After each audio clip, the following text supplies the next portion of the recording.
waxaana la isku yimi ujeedadu ay tahay in aynu helno isku tashi isku imaad iska warqab iyo isku warhayn xagga siyaasadda markaad eegtana dee waxay noo hogaaminaya oo siyaasi nooga xildhibaanada iyo agaasimaha guud xagga dhaqanka iyo odaynimadana waxay noo hogaaminaya salaadiinta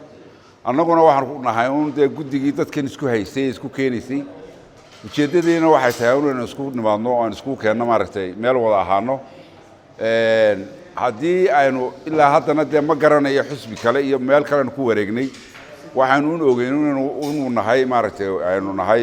kulmiye nahay kulmiyaheennina ahaanayno kuna xejisanayno haddii ay jirto waxaanu ka tabanaynaa naftiisa aynu maaragtay kala tashanno oo aynu dee madaxdeena u gudbino si ay u gudbiyaan wixii aynu tabanayno waxaan aad iyo aad ugu farxayaa in reerkii isku yimid oo wada hadlayo oo wada tashanayo aayihiisa ka wada hadlayo waynu ognahay waxaynu gallay kolley xaalad kala guur baa soo dhow qodobka ugu muhiimsan waxa weeyaan weliba markaynu nahay ciise muuse galbeed marka layna sheegayo in ciise muuse galbeed baynu ka mid nahay waxyaaba aad laynagu xanta marka dadka sheegaan ka mid ah waxyaabaha aadka laynagu majarta waxaa ka mid ah reerka wadaaragelaya waa reer isku duuban oo isku xidhay oo waxaaba markhaatiinoo ah labadeena xildhibaan dee markaynu soo saaraynay dee ciise muuse galbeed oo dhan baa inoo wada markhaati furay inaynu maanta dee xataa xaggii baarlamanka ay keentay maadaama dee reerka muwaaqifo lahaa taana waxaa keentay tanaasul iyo kala dambeyn iyo istixgelin iyo dulqaadasho iyadoo xagga hoose marka loo daadegana aynu ognayn inaan waxba la kala hadhin haddana aakhirkii waxay noqonay dad isla qaatay meel anu waxaan soo jeedinayaa uun waxaynu u baahan nahay isku xidhnaanteena inay saa kusii socoto waxaynu u baahan nahay odayaasheen halkay nagu hogaamiyaan inaynu raacno iyo salaadiinteena iyo siyaasiyiinteennu waxaynu u baahan nahay haddii cidi u aragto in siyaabo kale xu jiraan inuu miiska soo dhigo waxaynu u baahannahay inaynu isqancinno waxaynu u baahannahay wada hadallo waxaynu u baahannahay madaxeen iyo mijahaynu inay noo kala socnaadaan madaxdeena iyo odayaasheen iyo guddigan waxaan kugu boorinayaa shirarka iyo hanaanka loo wada soconaya wax la iska oranaya inay sii socoto reerku hayaankiisa u yaqaanaa siduu rarayana u yaqaanaa cidna u sheegi mayso laakiin waxaynu u baahannahay inagoo muwaafiqideenu ay tahay mid isku duuban inaynu jihadeena raacno insha allahu tacaala waanaan uga mahadnaqayaa mar saddexaad iyo mar labaad walaalkay axmed abakor ama uu shirkeennani daaran yahay waxaynu nahay reerka dan wadaage quwaddii urursanayd maqaalufka lahayd ee cududda u ahayd xusbiga kulmiye in aynu maanta bilowno shirkeedii iyo isbaraarujinteedii in aynu muujinno inaynu nahay quwaddii xusbiga kulmiye halkaynu awalba ahayn maantana aynu nahay inaguna hoggaaminayaan agaasimaheena guud ee wasaaradda arrimaha dibadda oo ah mas-uulkaynu ugu sarreeya xagga siyaasadda iyo xildhibaanadeennii golaha wakiilada iyo golaha deegaanka iyo salaadiinteennii iyo cuqaasheennii iyo dhallinyarteennii dhammaanteen inagoo iswada wadana oo mid ah oo ah xusbigii kulmiye iyo xusbulxaakimka in aynu maanta bilaabanno shirdacodyadii iyo wixii inaga qabyaa sidaynu u dhammaystiran lahayn runtii farxad weyn bay ii tahay maanta inaynu halkan isugu nimi innagoo ah beelweyntii dan wadaaga ee maamuuska ku lahayd iyo sharafka gobolka saaxil oo aynu ognahay unitigeenna iyo isku duubnideenna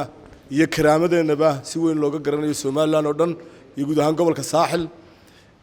inaynu halkan fadhino salaadiin dhallinyaro waxgarad iyo cuqaalba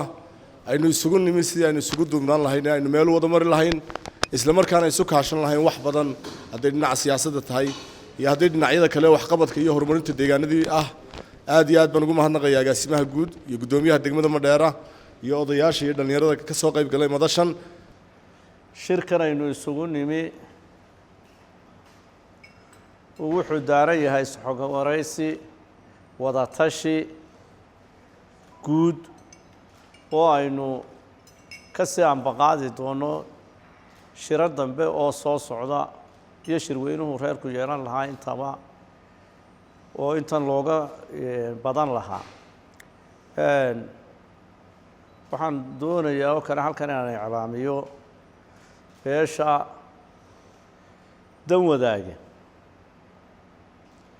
taladeeda iyo arrinkeedu inuu midaysan yahay meelna yahay oonu u baahnayn gidaar istaagtaag annagu waxa iyagu haddaanu bidix u dhacayna iyo haddaanu midig u dhacaynaba waa cad yahay maantana waa caddaynaya beesha aan odayga u ahay waxaan ku hogaaminayaa inay yihiin xukuumadda dan wadaage waxa u ballana oo u xeera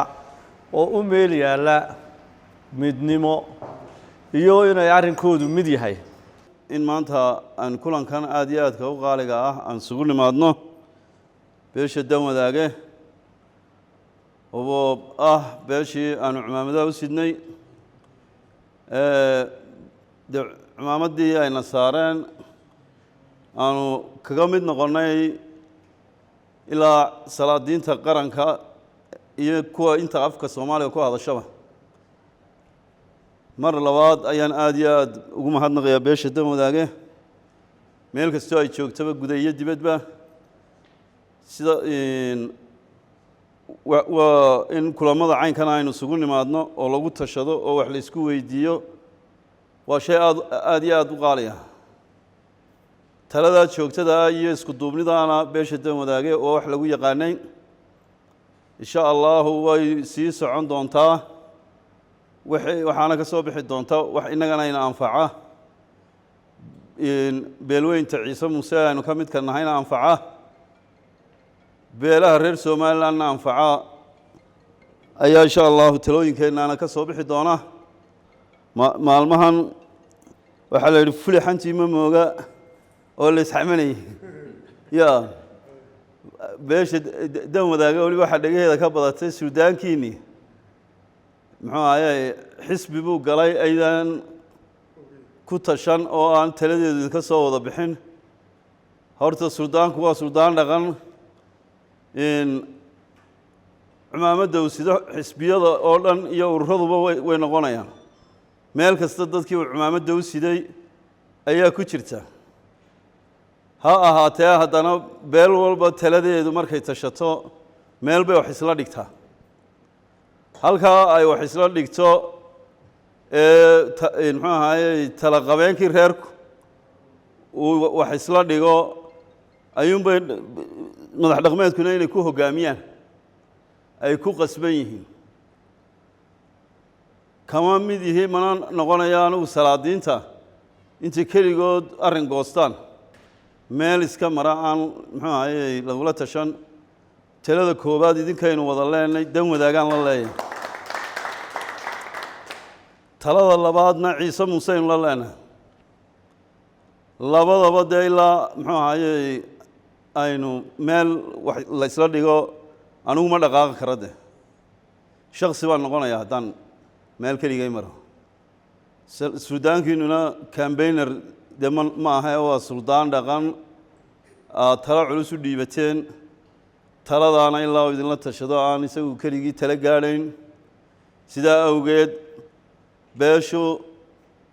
meel bay kolkii hore taladeedu ay taallayo tartankii hore ee aynu isku ogeyn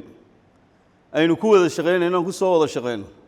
anigoon weliba markaa salaadiintii somalilan ka mid ahayn ee xubin reerka ka mida ahaa oo guddida iminka dan wadaaga ka mid ahaa daahir iyo maxamuud jaamac inagala midka yihiin halkaynu dee berigaa talada dhignay ee aynu isku ogeyno kulmiyay ahayd waxa weeyaan waa kelmad ansaxaya oo ku socota siyaasiyiinta ka soo jeeda beesha ciise muuse waxaan leeyahay xisbigaa doontaan ku jira ninka siyaasigii waa inuu isku kalsoonaadayo uu noqdaa nin cagga ku taagan markaasuu xisbigu ka tirsan yahay iyo meeshuu tagana uu wax ka goynayaa waxa aan aad iyo aada uga xumahay siyaasiyiinta beesha ka soo jeeda ka mid ah maxamuud cali saleebaan ramaax aniga oo xushmad fara badan u haya aadna u qadarinaya haddana waxaan aad iyo aada uga xumahay anigoo suldaankiisiiya arrin aanaan isku ogeyn inuu fagaare babliga uu kaga dhawaaqo oo uu yidhaahdo suldaan cabdifataax baa nala socda iyo maalinta ay xisbiga waddani ku biirayeen arrinkaa beesha ciise muuse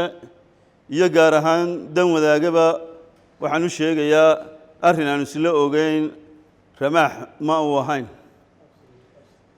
ramaax markaa waxa aan leeyahay iyo siyaasiyiinta kaleba war muxuu ahaayey waxaa aad iyo aad u qurux badan inaad ku kalsoonaato siyaasinimadaada iyo raganimadaada oo aanad muxuu ahaayey cid aydaan markaa waxba isla ogeyn dee oo aydaan wax ku wada socon aanad muxuu ahaye ka dhiganin meel aad dee muxuu ahaye aada cuskato waxaan laakiin un ansaxayaa in aanaan intaa isku ogeyn in laysa saxaano waa waajib wixii aanad muxuu ahayey dee war ka haynin ee lagaa sheegana carabtaa waxay ku maahmaahdaa ay tidhaahdaa assukuut calaamatu rida aamusnaantu waxay calaamad u tahay inaad raalli ka tahay waxaa marka arrinkaa inaanan raallina ka ahayn kuna wada soconina waan caddaynayaa runtii shirkan shir fiican oo qurux badan baa inooga dhacay